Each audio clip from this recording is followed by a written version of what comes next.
Na hili ndio gereza ambayo liko ndani ya Islamabad. Watu wanasipewa habari mpaka kikao ilipigwa ndani ya jela kwamba kuna nyang'ao analetwa. Ilibidi watu wote wakae kumshuhudia. Ili jambazi liloua watu 200 ni lipi hili? Si wengine tumeiba kuku tuko jela. Mtu 200 kaua na analetwa akiwa hai mwamba.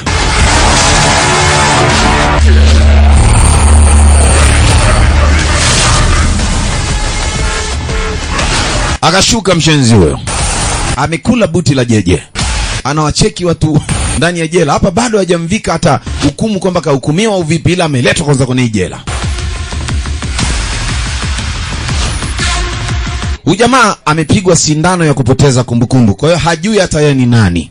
Kwa hiyo anajikuta yuko sehemu watu wengi.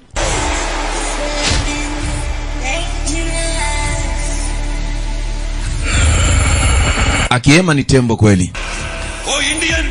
Anasema pumbavu, Muhindi anakuja kuletwa Pakistani. Kwa nini akafungwa huko kwao? Alafu amechora tattoo ya India kwenye bega, manake si madharau haya. Anatuoneshia kwamba hii ni jumba la manyang'au au? Yaani wewe unachora tattoo ya Tanzania Kenya. Wewe ni nani wewe? Sasa mwamba ikabidi, na ukumbuke kwamba hawa wa Pakistani pamoja na wa Hindustani hawaelewanagi. Alafu mtu amejifunga tattoo, amejichora tattoo ya Kihindi katika Pakistani. Fungua ile sero ya kichapo. Kuna sero moja ya kichapo wanafungiwaga watu ambao ni hatari sana. Hao mabounce walifungiwa hapo miaka 12 pasina kuona jua. Wameambiwa leo kama mnataka kuliona jua mkimchenyenta huyu mshenzi mtaliona jua. Pia huyu sasa wanamuingiza jamaa kwenye sero ya kichapo. Hii ndo sehemu ambayo ni tournament kufa na kupona ama ulingo wa moto.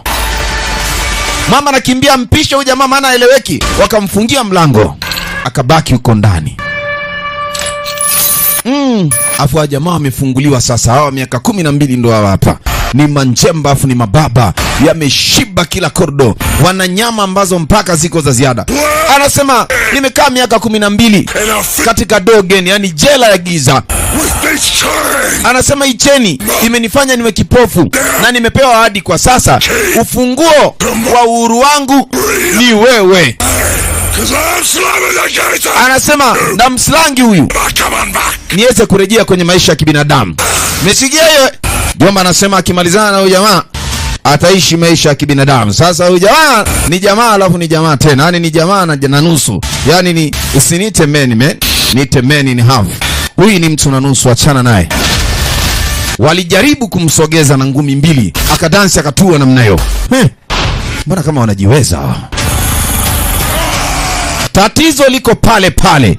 Mimi ni nani? Wakaunganisha miamba, wakamzungusha, wakamdundiza. Wakakamata mega ambe, wewe tulia wewe. Shika mikono ya baba wawili walioshiba.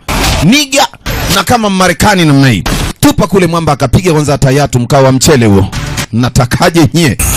Tatizo ni kwamba sijui mimi ni nani. Hilo ndo tatizo. Alafu na nyinyi ni kina nani? Hatujuani. Majibaba anasema leo tunamaliza kazi leo. Sasa anatembea, anafuata kwanza kuanza na huyu. Kaanza na Black huyo. Black anakaa vizuri, anaona hii njemba ya wapi haipigiki. Sasa zinaitwa jeb machine mzee. Hiyo ni mikando mzee, piga huko na huko auto reverse. Ametua. Nikasirika Majibaba.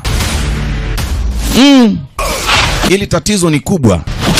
Labda tuite FFU au? Anachukua zake. Mwamba kanyanyua la kufanyia mazoezi hilo. Yaani hilo lichuma sijui la kilo ngapi kanyanyuka nalo. Anampisha huyu, anapita na huyu anamwaga kule. Na huyu naye anakuja akasogezwa na huko. Watu sipigwe. Akaona hawa wanazingua, kanunua nyanyua vyuma vya kilo 20. Yaani ukipigwa hiyo unasikilizia utamu. Yeya. Alipigwa headphone mtu. Unajua headphone wewe? Alivalishwa headphone nzuri mwamba na nyama zake akaenda down. Bonge la jibaba lakini litulia chini. Wa kwanza akasafirishiwa ya kwanza hiyo. Ya pili kule. Bwana jana anasema kwenye jela yangu jamaa hapana huyu.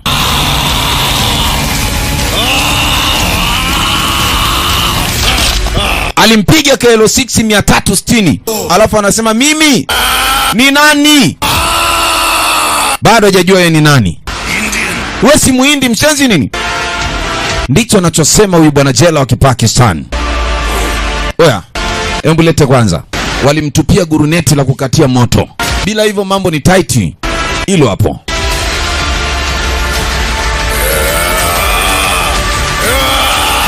Walimziba pale, akavuta ile aliyowewa, akakata moto.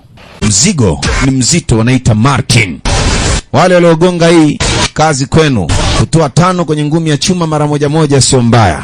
Kazi mnayo. Papa Fernando niko live. Wazenje wananiita ustazi kikofia. Wao, wabongo wananiita engineer.